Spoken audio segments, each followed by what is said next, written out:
I'm Jenni Carlson. I'm Barry Trammell. Welcome to the Jenni and Berry Show. Well, OU is back in the win column courtesy of a dominating 59-20 victory against West Virginia. We'll talk about Dillon Gabriel's historic day, Drake Stoops' big day, and yes, his post-touchdown spike of the football, another goal line stand by the Sooner defense, and what it could all mean going forward. But first, we want to say thanks to these sponsors for supporting the Jenni and Berry Show. The Oklahoma Ford Dealers Association, MidFirst Bank, Next Gen Roofing, Two Fellas Movers, the National Cowboy and Western Heritage Museum, 988 Oklahoma's Mental Health Lifeline. Drive into your best in Oklahoma Ford dealers today for the best deals on Ford's full lineup of trucks and SUVs. Ford is the best in Oklahoma. And let's face it, a box of pizza and a case of beer just doesn't work like they used to.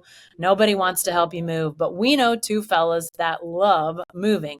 At Two Fellas Moving Company, we offer free, no-strings quotes for your move. With more than 20 years experience, we pretty much moved it all. Our services don't end up moving either. Need to do some remodeling or spring cleaning? We have you covered with dumpster rentals and junk haul services. Remember, quotes are free and there's no strings attached. If you're moving in Oklahoma, make sure to call the fellas. Visit twofellas.com for your free quote today. All right, Barry, let's talk about that Sooner victory on Saturday. You were away covering OSU in Florida.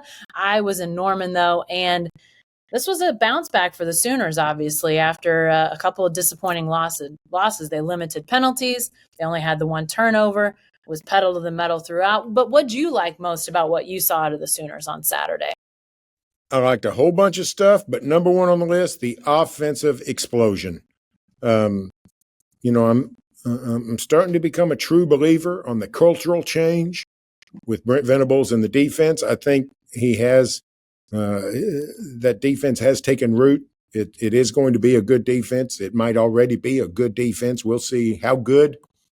But with that, the offense has been hit and miss, come and go, a little bit stagnant. There was nothing stagnant about Saturday night in Norman.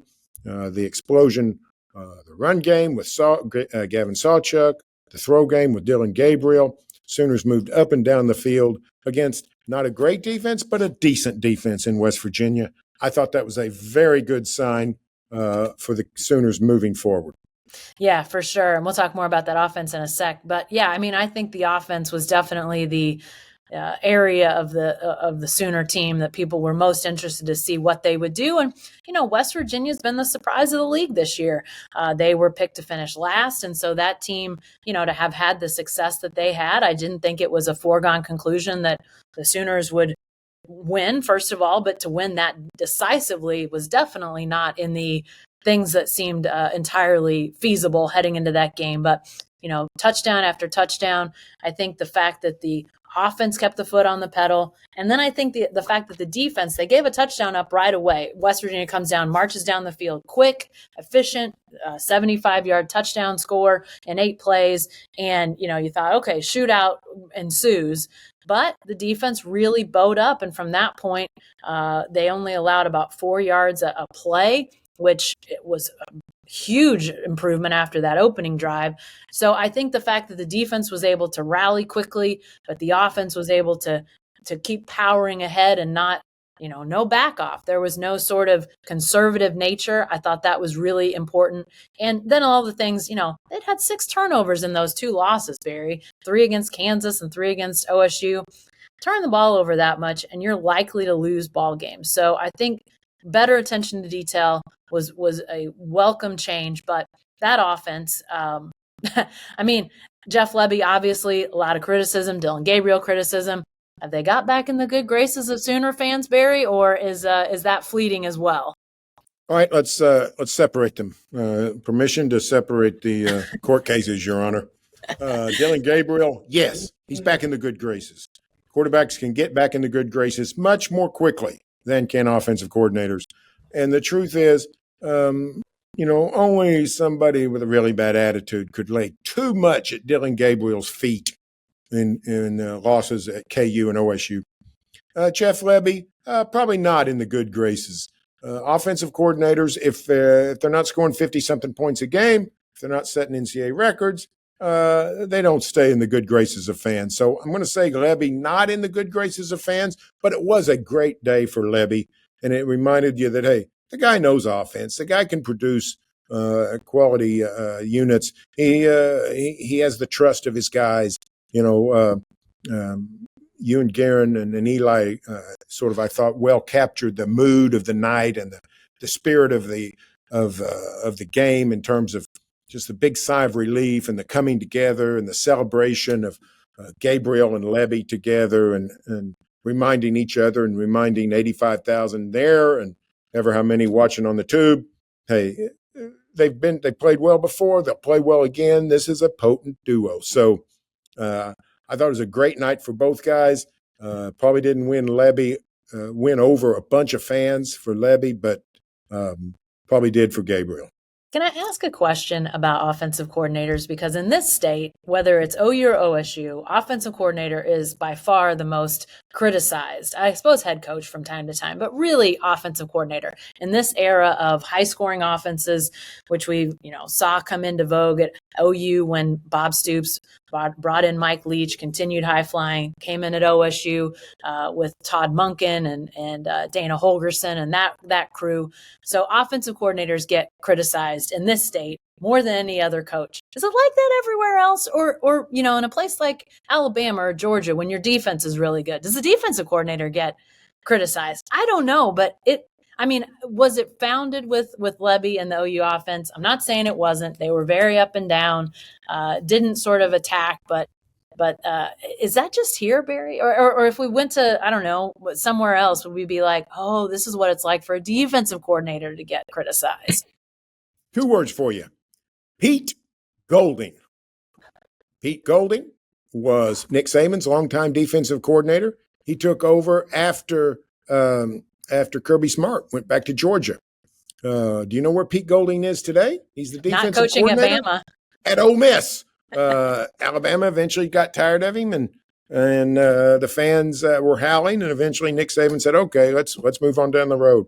The Sooners have criticized Galen Hall and Mac Brown and Jim Donnan and Larry Coker. Larry Coker produced one of the world's greatest offenses here at OSU in 1988, and 4 years later, he's fired at OSU, fired by OU. So it's a case of people are fickle, fans are fickle. Eventually, coaches sometimes make a move, sometimes they stick with them. Barry Switzer never fired an offensive coordinator with the Sooners. I'm trying to think and make sure that's right. That is right. Galen Hall moved on to Florida eventually, but it goes with the territory, particularly on offense, particularly in this part of the country. You just see that it's especially following Lincoln Riley, right? I mean, Lincoln set a standard that not even the Wishbone people had met. He set that phenomenal offense from 15 through 21, 7 years. So very high standard for Jeff Lebby or anybody else to meet. I thought he did a solid job last year. I think he's doing a solid job this year. I don't think he's a bad offensive coordinator. He's fairly young. He's going to get better. And I thought he was really good on Saturday night in conjunction with Dillon Gabriel. Yeah. So let's talk about Gabriel for a second. 8 touchdowns, 5 passing, 3 rushing. Sooner had never done that before, accounted for 8 touchdowns. It's never happened in the history of OU football. What'd you like most about Dillon Gabriel on Saturday? Well, I thought his passing was really pinpoint, and I liked his toughness as always. He just seemed to play with confidence. We talk about a Bedlam hangover for Oklahoma State. We've talked about a Texas hangover for OU in the week after winning in Dallas. But this is sort of the opposite of that. This is a guy coming from emotional, not despair, but emotional come downs and just not feeling great and saying, you know what, I'm gonna do something about it. And I just thought he was spectacular. And if you looked at the Oklahoma quarterbacks of the last 7-8 years, he ranks near the bottom but that's not an indictment of Dillon Gabriel. That's an acknowledgement of how great the Sooner quarterbacks have been. And he's a really good quarterback. He's going to be the all Big 12 quarterback.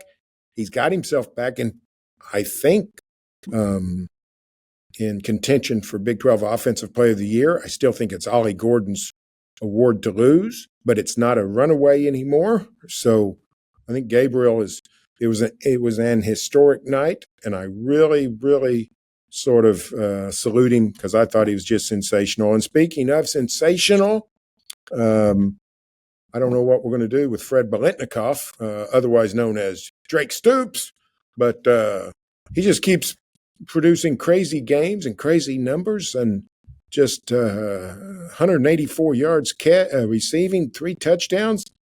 This is stuff we haven't seen out of somebody since C.D. Lamb. What to make of this 6th-year Drake Stoops becoming a star all of a sudden?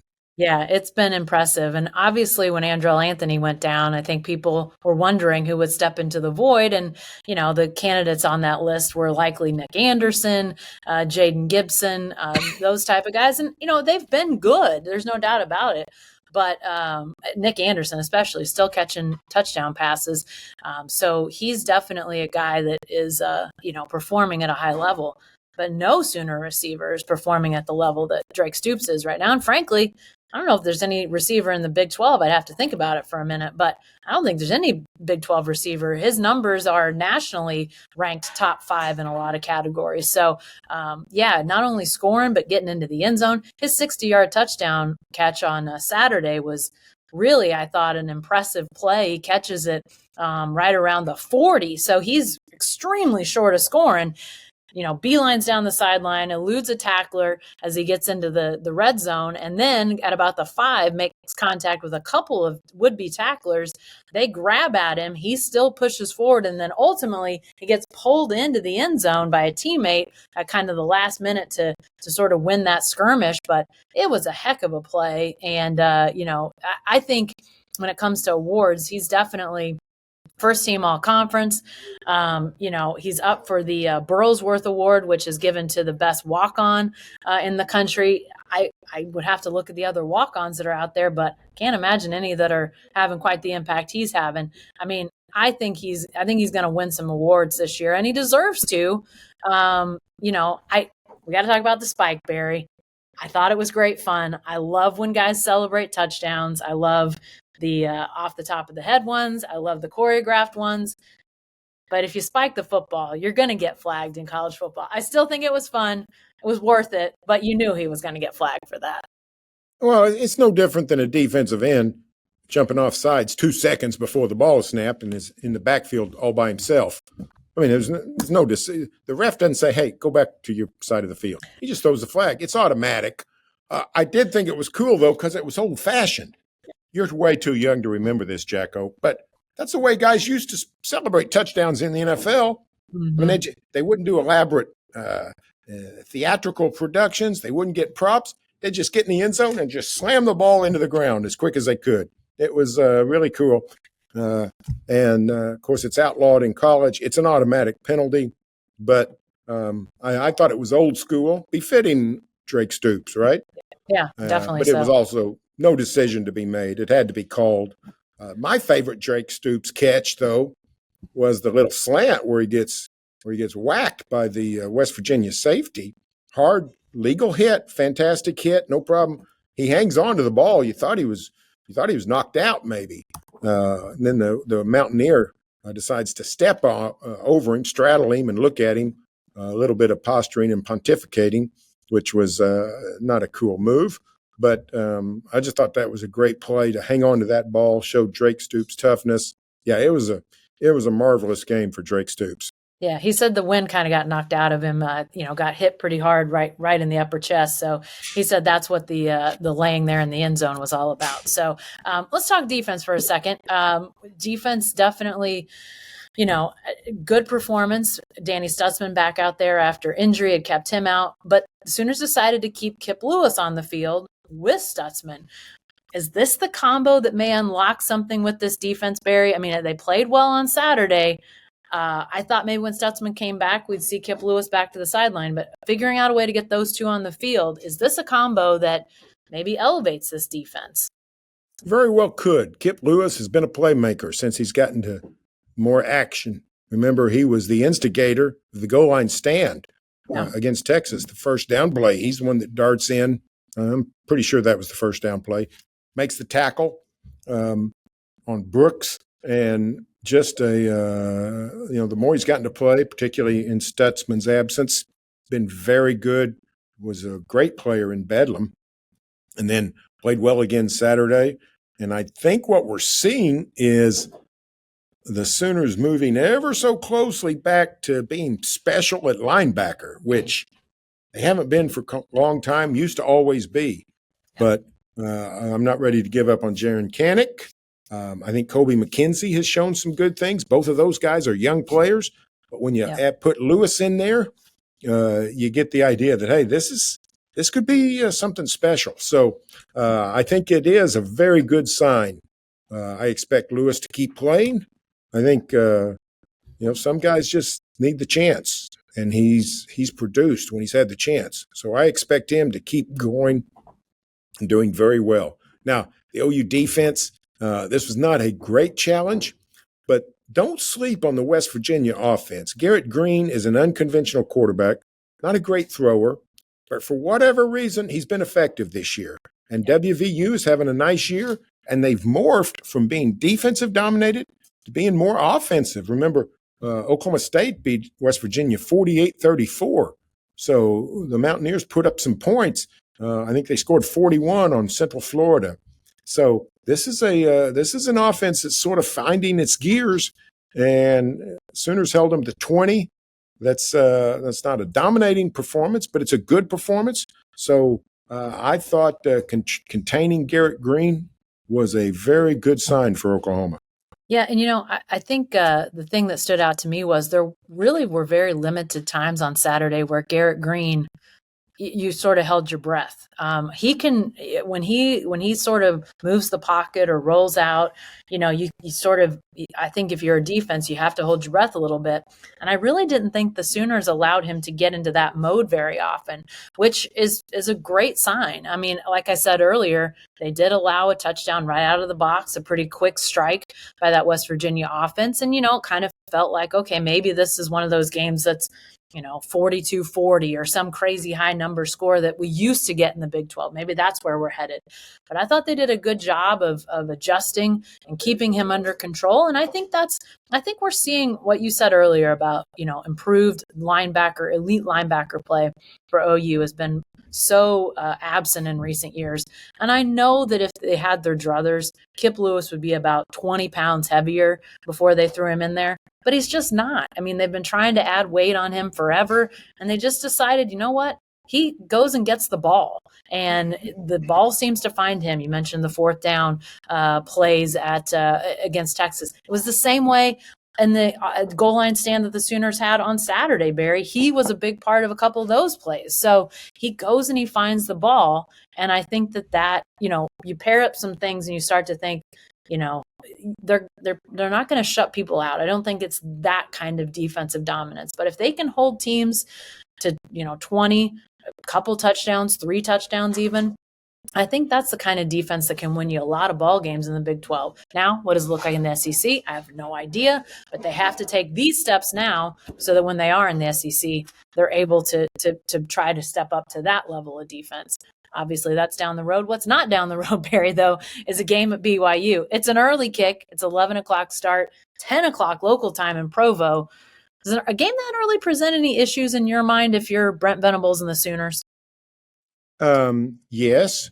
They. What kind of hors d'oeuvres will you serve at the party? That's the kind of news this brought.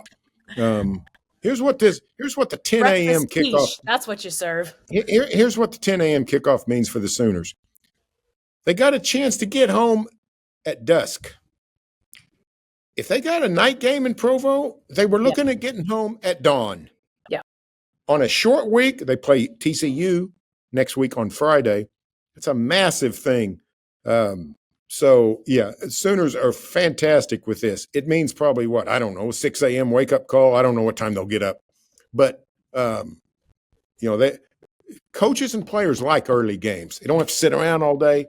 But when you're in Provo and it's cold and, you're 1,000 miles from home, getting this kind of kickoff is great. They'll be fabulously pleased to play at 10 a.m. I can't remember the Sooners ever playing this early, 10 a.m. Oklahoma time, but it'll require a little bit of clock adjustment, body clock adjustment, but they will be fine with it. They'll think that's the greatest thing.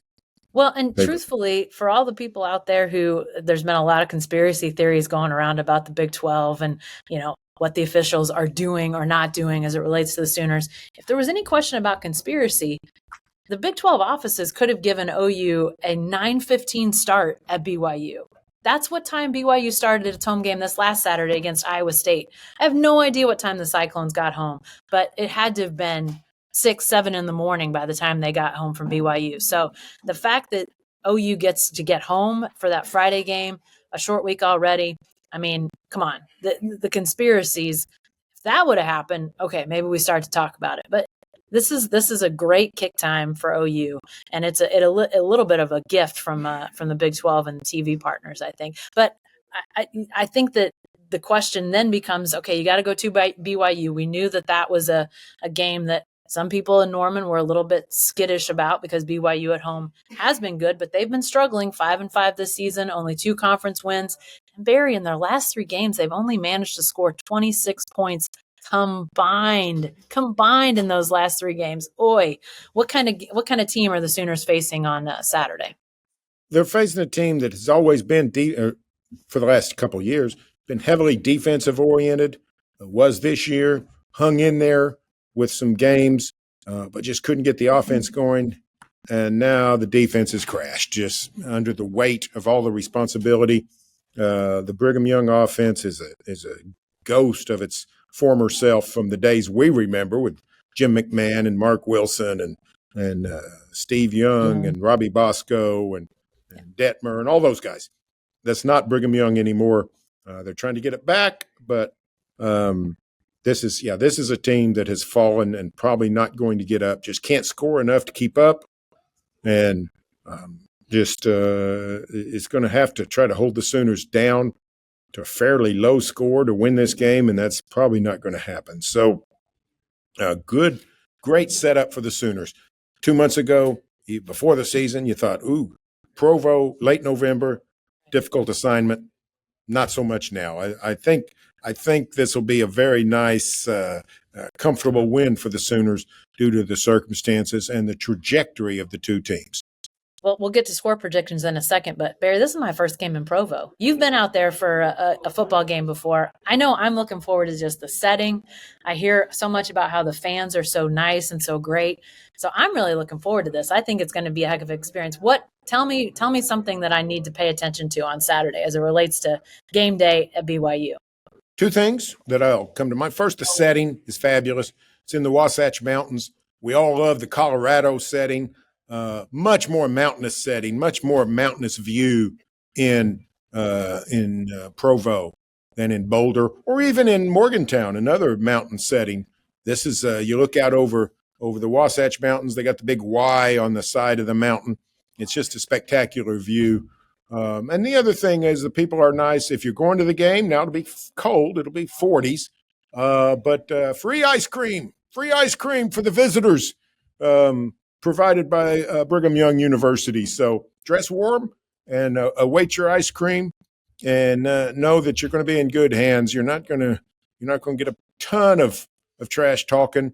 Probably not a lot of reason for BYU to be trash talking anyway. But I think it's a pretty hospitable place. I think people will enjoy it if you're going to the game. Utah's a cool state, very scenic, and Brigham Young setting at Lavelle Edwards Stadium certainly meets that criteria. Do you have a score prediction, Barry?